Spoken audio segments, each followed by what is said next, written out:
Bismillahirrahmanirrahim. Alhamdulillahi rabbil alamin. Salatu wassalamu ala rasulina Muhammad wa ala alihi wa ashabihi wa man tabi'ahum bi ihsan ila yawmiddin. Allahun xhalla wa ala falenderojm dhe vetëm për t'i ndihmë dhe falje kërkojm. Lavdatat, bekimet Allahu qofshin mbi Muhammedin sallallahu alaihi wasallam, bi familjen, shokët dhe të gjithë ata që ndjekin këtë rrugë deri në ditën e fundit të kësaj bote. Të nderuar vëllezër, jemi ende në ditën e gjykimit dhe ngjarjeve dhe zhvillimet që kanë të bëjnë me të, dhe kemi përmendur në takimin e fundit llogaridhënien për Allahut të mëdhenuar dhe kemi filluar që të flasim diç edhe për peshorën. Andaj sot do të vazhdojmë të flasim edhe më tej për peshorën, duke përmendur disa pika që do të plotësojnë atë që kemi përmendur në takimin e kaluar. Kemi thënë të llogaridhënia atje padyshim se pas marrjes së fletushkave dhe librit që në të është shkruar veprimtaria e njeriu me të i prezentohet Allahut të mënduar dhe fillon që në disa raste njeriu të konteston atë që është shkruar. Dhe Allahu xhallahu ala ja sjell dëshmitar, sikur se kemi thënë, për t'ia dëshmuar se ajo që është shkruar është e vërtetë. Dhe në bazë të kësaj dikush lavdrohet e dikush qortohet dhe kritikohet për atë çfarë ka bërë. Por megjithatë, edhe pse Allahu i mënduar nuk ka nevojë për asgjë nga këto. Nuk ka nevojë Allahu xhallahu ala për asgjë nga këto për ta vendosur drejtsinë. Por megjithatë, për ta bindur robën se vendimi përfundimtar që do ta merr është tërësisht i drejtë, Allahu xhallahu ala krahas kësaj edhe ja vendos peshorën. Edhe pse njëri e din deri dikun kur e sheh librin e tij çfarë shkruan, e din deri dikun se si do të jetë përfundimi i tij. Megjithatë, Allahu xhallahu xhelalu e vendos peshorën ku do të peshohen veprat e robëve të Allahut te bareka ve taala. Normalisht se përket peshorës ne nuk e dim realisht si duket ajo, nga se nuk ka interes ta dim. Po të kishte interes dhe dobi, do të na lajmëronte për te Allahu xhallahu ala. Por nuk na duhet ta dim realisht si mat kjo peshore. Por ajo që duhet ta dim është se mati i asaj është shumë e drejtë. Dhe gjithashtu ka në transmetime se është shumë e madhe. Madje kur e kanë pa me lajket e Allahu xhallahu ala këtë peshore, kanë thënë se po të vendoset në te edhe qielli dhe toka do t'i zinte në atë peshore. Dhe janë mahnitur nga madhëria dhe nga madhështia Allahut të mëdhenuar në krijimtari. Se përket asaj që vendosen në peshore, do të thotë në disa argumente ka ardhur se vendosen veprat e mira të njeriu. E në disa transmetime ose edhe argumente ka ardhur përmendja se vendosen fletushkat e njeriu. E në disa argumente ka ardhur se vendoset vetë njeriu, i cili ka qenë kryesi dhe vepruesi i veprave. Sidoqoftë, nuk ka kundërshtim mes gjitha këtyre, nga se gjitha këto japen të kuptojnë për një proces të drejtë dhe të përpik dhe shumë preciz të matjes së veprave. Ndërsa i përket mënyrës se si e prezanton rezultatin kjo peshore, është përhap tek njerëzit duke thënë se nëse anan marrën ana e djathtë, i bie se ky njeri është i shpëtuar. Ndërsa nëse rëndon më tepër ana e majt, atëri bie se është i dënuar. Nuk vepron kështu peshorja. Kurani nuk flet për dy lloje të rëndimeve, por një rëndim është. Apo faman thaqulat mawazinu, atij që i rëndon peshorja, ky ka shpëtuar. Wa man khaffat mawazinu, edhe atij që peshorja i del e lehtë. Prandaj ka rënd edhe ka lehtë. Jo sikurse në peshorët e kësaj bote, apo nëse ana njëra duhet marrën se tjetra. Ndërsa në peshorën e Allahu xhallahu ala, nëse vije marrënd, atëra është shenjë se punë të mira po rëndojnë. Nëse leton punë të mira nuk rëndojnë peshora, nuk e marrin masën e duhur, atëherë kjo bie se ky njeri nuk e ka kaluar pragun e shpëtimit, Allahu na ruaj. Nuk e ka kaluar pragun e shpëtimit.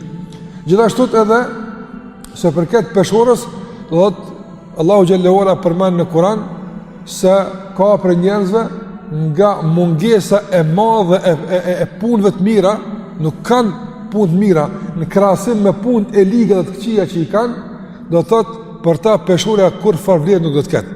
Nga se edhe po të vendosishin punë e tyre në peshore, apo atër nuk do të lëvizte fare nga lehtësia e punëve tyne, do të thotë punëve të mira. Prandaj, si pasaj kuptojmë se në peshore vendosen punë e mira të njeriut. Dhe në qofë se rëndojnë, kanë peshë të rëndë të caktuar, si pas kërkesave të Zotit Gjelle Gjelaluhu, ky njeri i shpëtuar. Dhe para se të kaloj tek rëndimi i veprave dhe peshore dhe çfarë i bën të rënda këto vepra, edhe një gjë në lidhje me peshorën. Gjitha këto që i kemi përmendur deri më tani sigurisht se ka dhe më herët, domethënë janë të botës së fshehtë. Janë të botës së fshehtë, të asaj që ne nuk e shohim. Por përderisa na ka lajmëruar Allahu për to, ne besojmë bindshëm se ekziston edhe kjo, edhe ajo, gjitha që i kemi përmend, dhe kjo që po flasim për të, për vendosin e peshorës. Dhe Allahu te barekuhu teala përmend se në këtë peshore do të vendoset çdo gjë, e vogël apo e madhe. Nuk do të mungon asgjë nga veprat e njeriu që ka bërë pa u vendosur në këtë peshore. Andaj do të përmendim edhe dobitë e kësaj, se çfarë dobi e ka të kuptojmë se do të vendosë çdo gjë në këtë peshore. E përmenda se peshorja rëndan dhe lehtësohet. Andaj çfarë e bën këtë peshore të jetë e rënd, ose çfarë e bën një rob të jetë i rënd tek Allahu xhallahu ala nesër. Të ndërruar vëllezër, padyshim se ajo që e rëndon peshorën janë punë të mira. Mirë po, ajo që i bën punë të mira të rënda tek Allahu është sinqeriteti. Nga se dy njerëz mund ta bëjnë të njëjtën punë, e njëjta punë në aspektin e jashtëm. Mirë po, njëri e ka veprën e rëndë sa kodra, e tjetri e ka veprën sa ndoshta një fletë e thjeshtë e kësaj bote që nuk peshon diçka shumë atë. Çfarë ka bërë që këta njerëz me pas dallim mes veprave? Njëti tyne, qëllimi, sinqeriteti. Prandaj e para që duhet ta dimë në lidhje me veprat e mira dhe rëndimin e tyre ditën e gjykimit është se ajo që i bën punë e rënda tek Allahu xhallahu ala dhe e rëndon peshorën është sinqeriteti, njëti sinqert dhe vërtetësia e robit karshi punëve të tij të mira. Kjo është e para. E dyta që e rëndon peshorën ditën e gjykimit, padyshim se është besimi kualitativ. Besimi që ka pas njëri në Zotin xhallahu ala, por cilësor, kualitativ. E si është besimi kualitativ? Nuk është vetëm të beson në atë që kërkohet, unë besoj Allah, unë besoj pejgamber, besoj, kjo në rregull që beson. Mirë po, kërkohet edhe të ketë cilësi në këtë besim. E çfarë bën një besim cilësor? E bën bindja dhe ndikimi i këtij besimi në jetën e përditshme. Për shembull, në njëri beson, dy njerëz besojnë se Allahu xhallahu ala dëgjon. Don, edhe ky beson se Allahu dëgjon, edhe ky beson se Allahu dëgjon. Mirë po, ky që beson që Allahu dëgjon, veç beson. Ndërsa në jetën e përditshme nuk ruhet çka flet. Apo nuk ruhet çka flet. Bën fjalë, përgojon, shpif, akuzon, shon, fyn e kështu me radhë. Ky ka besuar se Allahu dëgjon. Por ku është ndikimi i këtij besimi në tij? Do të thotë nuk është besim cilësor, nuk është kualitativ, nuk është i qëndrueshëm. Nëse ky i dyti ka besuar se Allahu dëgjon, dhe si reflektim i këtij besimi ruhet në gjuhën e tij. Çfarë po flet, çfarë po bën? Nga se din se Allahu po e dëgjon kudo që ai gjendet dhe kudo që ai flet dhe çfarë do që ai flet. Andaj këta dy kanë besuar njëjtë në kuptimin e teorisë, por në aspektin e cilësisë dhe kualitetit dallojnë shumë mes vetë ato. Andaj kërkohet një besim cilësor dhe kualitativ për të rënduar peshoja ditën e gjykimit. Për këtë arsye edhe ka thënë pejgamberi sallallahu alaihi wasallam në një hadith të gjatë që fjala la ilaha illa Allah, nëse vendosen peshore dhe pastaj vendosen qetë dhe toka në anën tjetër, do të rëndon të fjala la ilaha illa Allah. Aq është rënd. Por jo thënia e saj pa kuptim, jo thënia e saj thjesht si fjalë goje, po la ilaha illa Allah me bindje, la ilaha illa Allah me pranim, la ilaha illa Allah me nënshtrim, la ilaha illa Allah me porulje, me dashuri, me ato që e kërkon fjala la ilaha illa Allah. Andaj kjo e bën këtë fjalë cilësore, e bën kualitative. Dhe si e tillë bëhet e rëndit në gjykimin. Nuk ka gjë më të rëndë peshore se fjala la ilaha illallah. S'ka më rënd. Ama kur thuhet me bindje, kur thuhet me cilësi dhe kualitet, jo veç thjesht si fjalë goje pa kuptuar çfarë po thu. Dhe pa ditë se çfarë kërkon kjo fjalë prej teje. Prandaj besimi kualitativ e që manifestohet përmes kësaj dëshmie la ilaha illallah e rëndon në mos të madhe peshorën. Sikurse e përmenda një nga ditët që flasin për këtë çështje të madhe. E treta që duhet ta kemi parasysh në rëndimin e peshorës është sjellja e mirë, morali, edukata e besimtarit. E rëndon shumë peshorën në ditën e gjykimit. Muhamedi sallallahu alaihi wasallam ka thënë, gjëja më e rëndë në peshorën ditën e gjykimit, që ka ajo që më shumë ti e rënon peshorën, e ne po na duhet me u rëndu peshorja, me ardhën. Gjëja më e rëndë ditën e gjykimit është husnul khuluq. Sjellja e mirë, edukata e mirë, fjala e mirë, qëndrimi i mirë, sjellja e mirë. E këtë ato që kanë bëjnë me moralin dhe me edukatën e besimtarit. Për ne ka mundsi njëri bën ibadete në kuptimin e asaj që disa nga obligimet i kryen. Mirë po, ka mundsi që këto obligime të kryera pa ndikim, pa cilësi, pa reflektim në moralin e tij, mos ta rëndojnë peshorën sa duhet. Për këtë arsye edhe Muhamedi sallallahu alaihi wasallam ka thënë, ajo që më së shumti e rëndon peshorën ditën e gjykimit është sjellja e mirë. Sa i ka kushtuar vëmendje moralit, që të jetë i kujdesshëm çka po flet, si po sillet.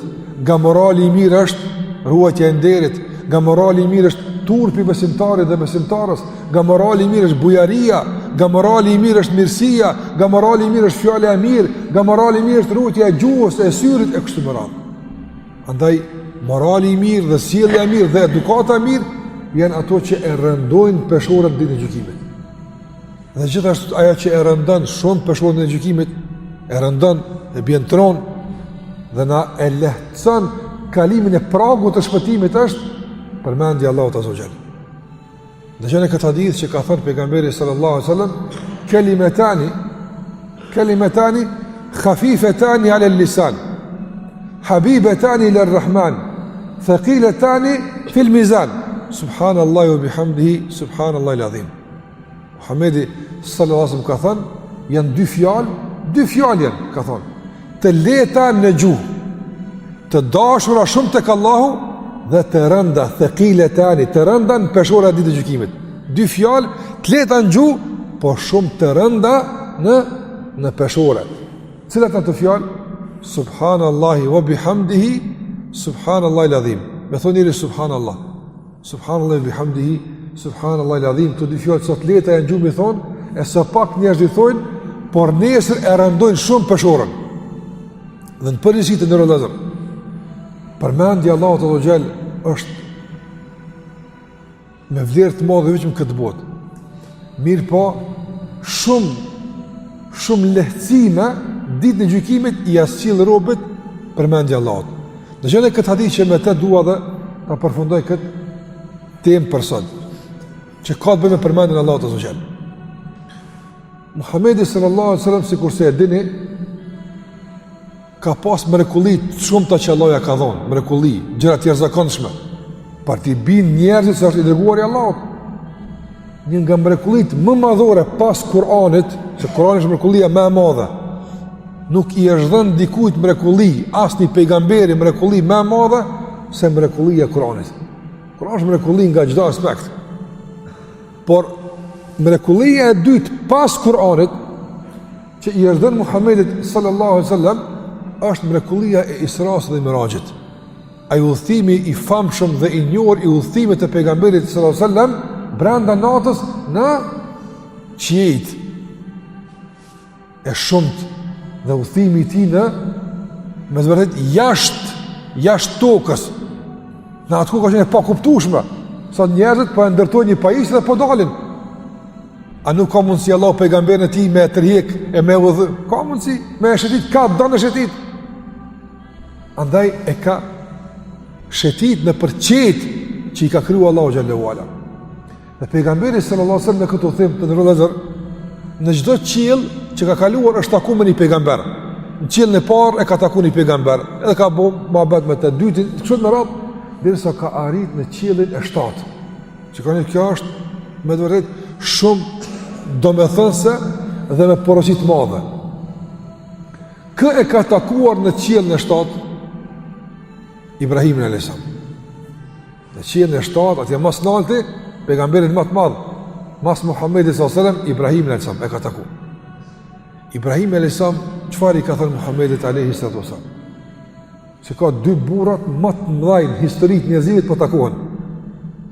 Sot mu taku për shembull dy njerëz të mëdhenj, dy fuqi të mëdha mu taku, njerëz intereson e çka bënë në mohabet, e çfarë vendimi kanë marrë, intereson njerëz. Se njerëz të mëdhenj kur takohen, gjithë tjetër intereson se çka u bë mohabet, çfarë vendimi kanë marrë, se ju intereson. Ndërsa a dim na çfarë vendime kanë marrë këta dy pejgamber të mëdhenj të Allahut kur kanë bërë mohabet mes vetë? Çka i tha Ibrahim alayhis salam Muhamedit alayhis salam? Çka i tha? Shiko, këta janë dy njerëz më të mëdhenj. Nuk ka në historitë njerëzimit njerëz më të mëdhenj se Ibrahim alayhis salam se Muhamedi sallallahu alaihi wasallam. Kjo është bindja jon, mësimet tona kështu na thojnë. Njerëz më të afërt Allahut dhe njerëz më të mirë që kanë shkel në fytyrën e tokës dhe krijesat më të mira në të gjithë universin që Allah e ka kriju janë Ibrahim alayhis salam dhe Muhamedi sallallahu alaihi wasallam. Këta janë taku në këtë natë. Edhe Ibrahim alayhis salam i ka thonë Muhamedit sallallahu alaihi wasallam, i ka thonë i bën selam ummetit tën. Të gjithë ju ka bërë selam Ibrahim alayhis salam. Përmes Muhamedit sallallahu alaihi wasallam. I ka thonë bëni selam ummetit edhe çaja këtë porosi pe meje. Shiko, pej 7 qeve atje, pej xheneteve atje, po e porosit ummetin me këtë selam. Ka thonë thuju se xheneti e ka tokën shumë të mirë, edhe ujt e ka shumë të mirë dhe të shishëm. Thot, po fushat i ka të pambjellura. Subhanallah. Fushat i ka të pambjellura. Wa ghirasuha, edhe mbjellja e këtyre fushave në xhenet është subhanallah, alhamdulillah, la ilaha illallah, Allahu akbar. A e në fësira këtë fjallë mi thonë? Subhanallah, alhamdulillah, la ilaha illallah, Allahu akbar. Sa e rëthush ti e mjellë fushën tonë në xhenet. Andë shiko dhikër Allahut sa është i letë, a sa shumë sjell, sa shumë sjell. Me një lëvizje të gjuhës dhe me një komunikim mes gjuhës dhe zemrës, me di çka po thu, me kuptimin e saj, sa shumë mundesh me arrit. Andaj me përmend të Allahut e rëndon peshorën, me përmendjen e Allahu xhalla xhelaluhu i lehtëson vetes problemet këtë dunja, me përmendjen e Allahu xhalla xhelaluhu i rëndon ibadetet. Sikur se ka thënë pejgamberi sallallahu alajhi wasallam kur e kanë pyet cili është ibadeti më i mirë, adhurimi më i mirë i dërguar Allahut, cili është? Ka thonë ai në të cilin më shumë të përmend Allahu. Ai ibadet që më shumë të Allahu përmendet, çaj më i mirë. Andaj ai që jep fuqi adhurimeve është përmendja e Allahut, dhe ai që e mbjell xhenetin ton, e zbukuron xhenetin ton, e lehtëson arritjen tonë në xhenet është përmendja e Allahut xhallahu ala. Prandaj ajo që e rëndon peshorën është përmendja e Allahut te barekuhu teala. Prandaj të mundohemi që vëre spaku këto katër që kushtojmë vëmendje të ndëruar vëllezër. Apo sikurse e përmenda në kuadër të përmendur që e rëndon peshorën tek Allahu xhallahu xhelalu nga besimi kualitativ, fjala la ilaha illallah, nga sjellja e mirë, e nga përmendja Allahu xhallahu ala, e të tjera të shumta që i ka përmend Muhamedi sallallahu alaihi wasallam. Andaj gjitha këto me kuptu se Allahu te baraka ve taala e don drejtsinë dhe Allahu e urren pa drejtsinë. Allahu e don drejtsinë dhe e urren pa drejtsinë. Prandaj në bazë ato që e don drejtsinë, dëshiron që me e bind robën se vendimi që është marrë për të është komplet drejt. Ja jep fletushkat, lexoja çka shkruan këtu, a ke bokat, a s'e ke bokat, komplet e pranon me dëshmitar, prapë në fund, hajde po e vendosim prapë peshore. Shikojmë se çka po dal pe kësaj apo. Allahu e don drejtsinë. Andaj edhe Allahu i don të drejtit, dhe Allahu nuk e don padrejtsinë, dhe nuk i don të padrejtit. Dhe gjithashtu e dyta është ta kuptojmë se në këtë botë e kemi të mundshme, në ka e Allah mundësin që të dim se çka është e rënë e çka është e lehtë. Ka njerëz që këtu bajnë për sroni punë e të Allahun të lehta. Ka njerëz që këtu për sleti bojnë të punë për të Allahun trona. Bëni i mëshëm, andaj shiko te Allahu çka është e rënë. Jo çka duket ty e rënë. Jo çka njerëzit është e rënë. Po kjo te Allahu çka është e rënë. Çka të merra me veti edhe nesër tek Allahu xhallahu do të peshon rënd me lenin Allah të manduar ajo që ti e ke bërë këtë dunja. Përmendja Allahu xhallahu ala është më se e rëndësishme nga shumë ato që i përmenda. Allahu na zbukuroj zemrën për përmendjen e tij dhe gjuhët Allahu na zbukuroj për përmendjen e tij. Dhe Allahu na mundsoj që ditën e gjykimit na rëndohet peshora me vepra të mira dhe ta kalojmë pragun e shpëtimit për të vazhduar më tutje me udhëtimin drejt xhenetit. Allahu i shpërbleft. Sallallahu ala Muhammed wa ala alihi wa sahbihi.